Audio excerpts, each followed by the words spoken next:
Hello, guys. Welcome back to the podcast. We're so glad you're here. I hope that you have something yummy to drink, maybe an iced coffee, a tea, or I know it's whatever getting floats that your boat. time to transition to ice. But anyways.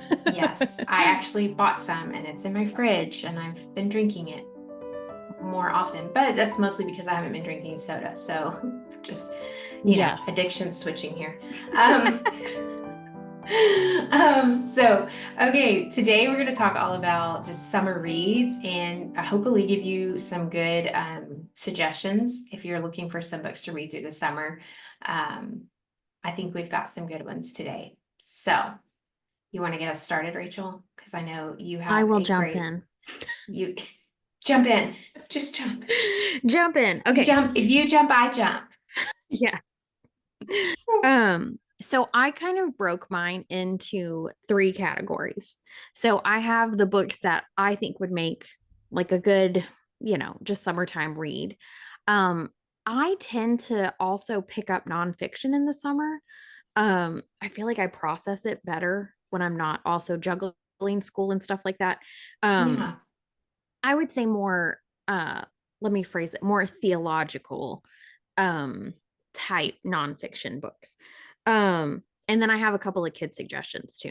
So, okay. So, and a lot of these I've read a while back, so I'm not going to give like a synopsis of everything, just that I know it would be a good summer read. Okay, first one is Beach Read. I think it's Emily Henry. And this Really? has a This cover surprises that me. you would, yes, that you would run from. These are covers that I run from, so I'm intrigued. So it's about two authors that end up in the same like summer vacation town and they're renting houses, and one writes like regular fiction books, whatever, and then one writes romance novels. And I think they like decide that while the other one writing whatever is easier, and they try to switch. And anyways, it's a love story. It's a rom-com. But I know a lot of people like those on the summer, like at summertime. And it does take place on the beach. So I think I rated it 3 stars. So I wouldn't like recommend it for the actual story, but if you're looking for books like that, I think it's a good one. So the next one, of course, I have to have some sort of, historical fiction stuff. So if you haven't read Where the Crawdad Sings, it's Oh, time that's a good summer and one. you should do it this summer. Watch the movie, or if you have, you still can read the book. The book is so good. And I felt like that book the entire time, you just feel how hot it is where she lives. So, Yes. and they're outside all the time. So that's I thought that would be a good summer one. Okay. It Then the takes place next in one, in your part of the woods, right? I think it's Like no, south. I think it's like South It- Carolina or something like that. It sounds Oh, like it okay. could take Yeah. place in Louisiana because she lives in a swamp, but Yeah. I was shocked when it wasn't. And then the other, well, I guess I have two more. No, I have three historical fiction. So the next one is The Exiles, which is about um, prisoners from England that went to Australia and kind of started that colony, and you know the drama that ensues from that. And it's Australia, so that's to me hot. Okay, and then The Last Train to Key West. Have you ever read that? No, but you talked about it. I think you talked Okay, about it. Did you read it last summer? that I sounded mean, I don't very remember what you judgmental. said about it, if that's helpful. No, you've talked about it though. But I remember you did Um, talk about it. yeah, I mean so that nicely. I thought it was this is for sure historical fiction. It's about a big hurricane that hits like I think it's yes, the last train of Key West. It hits Key West, and so all of these people are trying to evacuate, hence the last train. Um, but also like not everybody evacuates, and then they come back and kind of like assess the damage. So it's historical fiction. I think I really liked it. She writes a lot of books. It's Chanel. I can't think of her last name. Um, she writes a lot of books in the same, like this one even had stories that went off of the same family and stuff. I didn't go any further with it. This is like a good standalone, in my opinion. So, Yeah. And then okay, the last historical fiction one I have is The Giver of Stars. Do you remember that one? So that one is I'm about, trying to, did I read that one? oh, well, I'm I getting really that one hope so. confused with another one. It is about women who take books um on horseback and stuff and deliver them to the rural people that live up in the mountains and stuff like that. So, Yes, well, I've read it. did you give it a bad review? It's not a bad review. I gave it 3 stars Yeah. and I said it held my attention, but not my favorite Yeah. with an emoji. Well, so I feel like summer is a good time to kind of read books because I don't want to say like meh books because I found all of these stories interesting. But I think when I'm not trying to juggle 5,000 other things, I don't know Yeah. that I'm quite as critical of books. Because Well, if I I'm would agree with taking that. Yeah. yeah, if I'm taking time out of my busy schedule to read, then I get irritated when it wasn't like worth the time. But if it's summertime and I'm not reading 5,000 other things for school, I can be a little more, Hmm. wishy-washy. But I would definitely plug, I think there's a lot of good, obviously, historical fiction books that you could get into for the summertime. Also, I have a couple of mystery books that I'm going to try this summer too. So I'll keep you posted on that. Um, okay. And then one of the nonfiction books that I wanted to suggest that I have read, that we've both read, is Church of the Small Things. Schenkel. Yes, Melanie Shankle. Okay. Um, Any of her books for summer read are hilarious. yes, she is so funny, so relatable. Um, and I don't feel so it is a Christian perspective, but I don't feel it's not like an overly theological book. Really, No. it's just another Christian mom trying to do her best and really just it's almost like a stand-up comedy special in book form is really how I think I would describe it. But this one is super funny. I think I liked this one. I'm trying to think of what the other ones are called. Sparkly green earrings, Yes, Antelope in that the one's living good. room. Yes. She is a Yes. fabulous storyteller. Yeah. She's And hilarious. yes, and I don't know that you could go wrong with any of them like you said. No. I just think that to me fun Nobody's cuter than summertime you reads. is her Nobody's friendship one, which is, we loved that one. Yes, we did. We did. She We should do a inspired whole us. podcast about her I books. know, we really should. Yeah. Okay, and then one of the theological whatever that I'm going to tackle this summer is I need to read a couple of C.S. Lewis books before school starts. I don't know if I recommend going down that rabbit trail, but that's where I'm That's headed. some that's some heavy, deep, Yes. deep study So, there. yes. But I think I would go more Melanie Shankle if I didn't have to read them for school. So, I only have two really kid suggestions because I feel like I've really tapped out of all of my Yeah. good kid suggestions. In other past episodes, we have the elementary one with Jackie, and then we have a middle grade one. And there are so many books in that. So if you need more, if you don't like any of these suggestions, go back and watch those episodes. So one that I don't think we ever talked about on there is Tuck Everlasting, which is such yes, it is Be such a still good my book. heart. I know. That is a great one. I mean, I really think you could do it as a read aloud. But really younger girls, preteen, teen. I think I read it as a teenager. I just loved that book. It is such a sweet story. Such a Yeah. sweet story. And it's not that long, so it's a great summer read. Yeah. One that we have talked about, and I'm going to end it on this one. One that we have talked about is Nevermore. But like y'all just did with Harry Potter, that would be an excellent series to kind of go through the summer. Yeah. And there's only 3 right now. Yes, there's only So 3 right you could now. totally do it in the summer. Yes. And so far, they're all appropriate. We haven't gone off the rails yet, but very in the vein of Harry Potter, big story arcs, funny characters, funny situations, kind of scary characters and scary situations. But I think if you're taking a road trip or something like that, or you're gonna have a lot of family time, like pick that one up and do it as a read aloud. Highly Okay, recommend. so what age would you say this for? I mean, really, if you're gonna do it as a read aloud, I mean, I think elementary, junior high. Elementary, yeah. Yeah.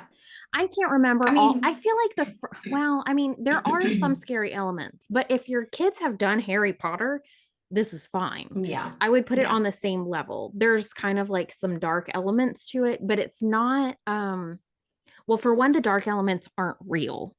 So Right. that always, I guess, helped me kind of like justify it. Like, well, you're not really gonna be that scared because it's not real. I don't know. And Um, because the evil is evil and the yes. good is good. Like it is very easy to Yes. differentiate. Yes. So It's not, yeah. yeah. And I honestly, I feel like that first one, um, besides giving too much away, there's like a scary thing trying to get her in the beginning, but it really kind of it's not always constant Yeah. scary, if that makes sense. Yeah. Like I really would compare it to the first couple of Harry Potter books as far as intense scary wise. So Yeah. yeah. I don't think I'd sit down with like my 5-year-old and read it. But if you Yeah. I have a don't good even know mix that they would of be able to like elementary, hang with it. yeah, elementary, junior, and you're looking even high school and you're looking for something to cover everybody and everybody's going to be interested, I think this is the series I would Yeah. go with. Yeah. We were very invested in the story. And we have Okay. had book clubs and, like all There the are some things. fun book So, clubs you can do with this one, you yeah, guys. totally. But yeah. Which is a great Okay. summertime. Sorry, I keep cutting you off, but it's a great summertime activity. So now you can go. Now I'm done. Okay. It's finally my turn now. Just kidding. Okay, so I know I've talked about it before, but I'm gonna bring it back up again. Is the series of unfortunate events, speaking of dark books. We're just kind of go with that. But we really enjoyed that one. I know I've talked about it. But that's a fun one because it's a series. They're not very thick. I mean, they kind of get thicker towards the end. But we would do stuff in the morning and then come back home and all pile up in the living room and cool off because summer's hot, Mm-hmm. especially here in Texas, and it's humid and you can only be outside for so long. And so we would just pile up in the living room and shut all the blinds. We made it like really cozy and we really set the atmosphere and we would sit and listen to those stories and we went through all of them and I think it was during the summer. So that's one that I would just say for kids, but Yeah. yeah, like they can be kind of tricky, but even if you as a mom, I think if they're fun to read, if you wanted to sit and go through them. I 100% stand behind you with Melanie Schenkel. There's like 5 books. I think there's only one I haven't read Yeah. that you could totally just read Melanie Schenkel this summer and laugh your head off, which is Yeah. just such good medicine. Actually, I might go back and reread some of hers. Yeah. But she wrote her first one. I'm going to talk about this for a second. The Sparkly Green Earrings was about her with her her small child. She had one child, a daughter, and just kind of like different stories during that phase of life. And Yeah. they're so funny. They're so funny. But my favorite one is definitely the friendship one. Yeah. And that is one thing that when we read that one together, it inspired us to take a little short road trip together. And that was kind of fun. I mean, Yeah. we did that one. We did 2 little, they were like day trips. We went Yeah. to Waco and Yeah. anyways, but that book is kind of what inspired that. We were like, Yeah. we want to do this. And it Yeah. was fun. Okay. And then I don't have like a whole lot of specific books that I would recommend for the summer. I kind of read based on mood and like I'm not gonna pick a Bronte Sisters or even maybe not even a heavy classic book in the summer. I'm just Yeah. not. I want to pick something up that I'm going to get completely lost in the story. So I know we've talked about her before, but Kristen Hanna, I mean, like her stories are usually heavy, but you're going to get pretty lost in her story. and whichever story it is. And she's got several to choose from. So if you've well, let me just say something. Her earlier work, Yeah, I'm she not a has particular different big genre. fan Yeah. of. Yeah. But what is with these authors that they have like this early bunch of work, like all that Yeah. they poured so much time in, and then they finally seem to hit their stride when they started writing. It's historical Historical fiction, fiction. in my opinion. So it's the same thing with some other people that I Yeah, can with Kelly name off Reamer right now. and yeah. Kelly Reamer, yeah. So just maybe find her historical fiction books if you haven't read any of them. And we've recommended several of them. Yeah. The Nightingale, The Women, Great Alone. I feel like there's one more that I'm missing. But if you need a book to just get lost in, but you enjoy that like historical fiction, she's a good one. And Yeah. it's not it's an easy read is what I would say in the vein of like it's not a classic, you're not like Yeah. struggling. Yeah. But another one that I would recommend is Mark Sullivan. And I think he's definitely hit his stride with, I mean, I haven't read his earlier work, but with historical fiction, and he has a new one out. So I'm going to give you guys a little glimpse into what I'm going to be reading this summer, part of the Yes. summer. Yeah. And I don't do the audiobook with these. I like to just read his stuff from the book. So he wrote Beneath the Scarlet Sky, which was one of your favorites, I remember. Mm-hmm. And then oh, The Last Green Valley was one of my favorites. I loved that one too. Yeah. I love that one. Actually, my oldest is reading that right now. And then this is his newest one, literally hot off the press, came out this week, and Yeah. I ordered it. This one is about the Lord's Resistance Army in Uganda, and I think there's two kids, they get kidnapped and they're forced to join the resistance, and it's just their journey. And so I know it's going to be really good. So I'm very excited in case you can't why do tell. you yeah, why do you pick the books over the audio for those? I don't know. I don't really know why I do that. I think the first one, the audiobook wasn't available or something, Okay. or Oh, like it just wasn't going to be ready in time. And so I ended up reading it. I like to challenge myself to, I mean, because I do a lot of audiobooks, yeah. but I like to challenge myself at least a few times a year to actually, you Pick up a know, good old book. use Yeah. my eyeballs. And a lot of times I read along while I'm doing the audiobook, especially if I'm laying in bed. Um, but yeah, I don't know. I don't know. It's Okay. just I picked him I that just I'm didn't just know gonna if it read was him. like word like because we talked about with A Gentleman in Moscow. When I tried to do the Yeah. audio of that, I could not get into it, but physically reading the book, I could. So I didn't know if there was like something like that or no. No, I do. I just liked, I think I like challenging myself to use a Yeah. different part of my brain.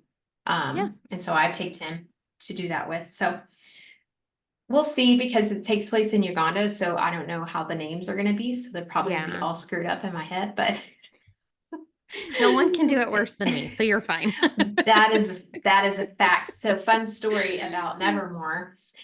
Rachel, did she like physically, did you do all of them? You physically Yeah. read all of them Yeah. aloud to her children? Okay, you guys, Yeah. let me just listen, she is the queen.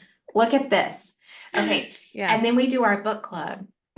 And my children have listened to the audiobook, so they have all the proper pronunciations. And Kate and Rachel comes in, and I can't remember whose name it was.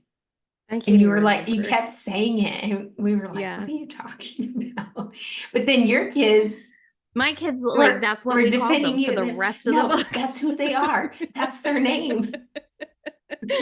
Yep, that happens. So, It was fun. and I would, this is just another side, whatever, for doing read alouds with your family. And I can't remember, I think we've talked about it before, but like all of those funny things that end up happening when you're doing read alouds, like those are part of the memories for your Yes, kids. yes. And honestly, like I read through the first one and we tried to switch to the audiobook and my kids didn't like how that they sounded like in their head it was now me reading it, and so I that's how I got stuck reading all of them. But I love So that. I love that yeah, because I do that too. Like I'll, even when I'm reading, I'm like, I I don't know. I say the name wrong, and then when I hear it right, I'm like, yeah. wait, how No, did it's I gonna get be that this wrong? forever. Yeah, yeah. Yeah. Or if it's super complicated, here's a fun trick that I do. Like if I'm reading a physical book, tell me if you do this too. This is confession time. If I'm reading a really difficult book, like a physical book, and it's like some kind of long name that I know is going to be repeated, I'm just like, okay, and it starts with like a D or something. Yeah, It's always going to be, you know, Mr. D for the rest of the book. yeah. And I will not know the long thing because I'll just skim over it. I'll be like, oh, like that's Mr. D. That's who that is. Like No, that's, so I just make up whatever I think it should sound like, and then I go with that forever, ever. So, but see, my problem is I'll forget how it was oh, supposed to sound. And so I just stick with like, oh, it's Mr. yeah. P. It's I Mr. have done X. that. Yeah, I have done that before. I've actually a couple of times like looked up how to pronounce it and then tried to roll with that. But it was funny. My kids, we read through like Cicero's whatever for Latin. I can't remember what it was called, but there were so many Roman names. Who knows how to pronounce them, whatever. So Right. my kids would come up with like whatever was kind of like adjacent to kind of what it looked like. It was hysterical, the names that we came up with. And they would remember, like, oh, this is so and so. And you're like, that's not really what their name is, but okay. Just go So, with it. Just go with yeah. it. And then I would say like for nonfiction, a book, some books that I would recommend, if you are wanting to like grow in whatever. Kathy Koch, Dr. Kathy Koch, she has a podcast. But it's just like if you have children and you're wanting to develop, I don't know, different, I don't know, if you're just wanting to read and grow in your like parenting or even grandparenting, whatever. Yeah. Her books are really good and she has several. And they're very easy reads to read through and they're very encouraging.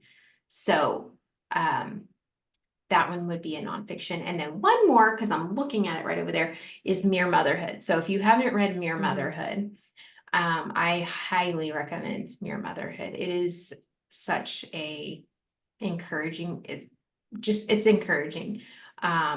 She is a homeschool mom, so she kind of writes from that perspective, but I really think anybody could read it and gain some encouragement and have I said encouragement? So Yeah. that's a great one if you need to be encouraged in your mothering. And So who doesn't, honestly? honestly, I probably need to pick it back up and read it. Yeah. But it's been a while, but it's a good one. And I'm looking at my bookshelf to see if there's any more that I would like throw at you guys right off the bat. But I think that's it for now. Okay. Yeah. Hopefully y'all got some inspiration for reading. And if you're wanting a suggestion with a specific genre in mind, leave it in the comments and we'll see if we can come up with, because it's really hard, I think, to do these recommendations. Because I mean, honestly, I could just give you 100 and that would be Yeah. overwhelming and not helpful. So, but if you're looking for something specific, or if you're wanting more, like reviews on the books that we talked about, you can always go check out our Goodreads, which is linked in the description as well. Because some of these books I suggested, like I said, maybe aren't the best in the world, but it would be a fun summer read. So, Yeah. Next week we will do our May recap, and that will be the last episode for this season, as we'll call it. And then we'll take June off and then come back strong in July for getting ready for homeschooling, regular school, whatever. So, thanks for listening. Yeah. And hopefully you have a great summer. Bye. Bye, guys. That movie where they go off the cliff together. Do you know what I'm talking about? Off the cliff? Yes. Oh my goodness. It doesn't matter. I'll cut that out. We'll think about it in But the where middle. they drive the car off the cliff. Okay. And it's two friends. That has nothing to do with this. Okay. So Thelma Louise? yes. Oh my goodness. I'll cut all that out. Okay.